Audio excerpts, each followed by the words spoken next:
In today's video, I'm going to teach you how to set up dividend reinvestment on Fidelity, DRIP.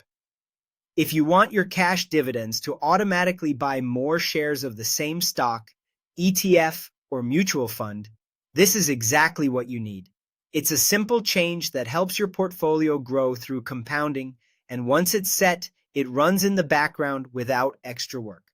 Start by opening either the Fidelity mobile app or fidelity.com and signing in to your account. Make sure you're in the correct brokerage account if you have more than one, since dividend settings are applied per account and often per investment.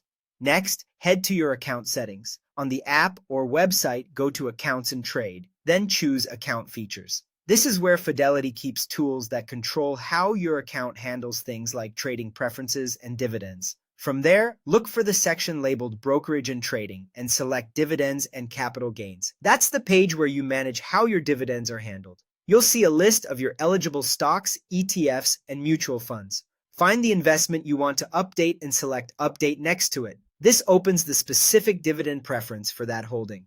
Choose Reinvest in security to have dividends automatically used to purchase more shares of that same investment. Fidelity also lets you decide whether this applies only to your current holdings or to future purchases as well.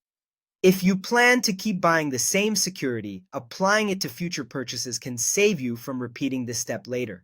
Once you've made your selection, review the changes and then select Submit or Confirm. You should see a confirmation on screen. If you're using multiple accounts or want to reinvest dividends for several holdings, repeat these steps for each one. After you enable DRIP, here's what happens. When a dividend is paid, Fidelity automatically uses that cash to buy more shares, often including fractional shares, when the amount doesn't cover a full share. There's no manual trade for you to place, and the reinvestment will appear in your activity history and on your statements. Keep in mind that changes generally apply to upcoming dividends, so if a dividend is already processing, your update may take effect on the next cycle.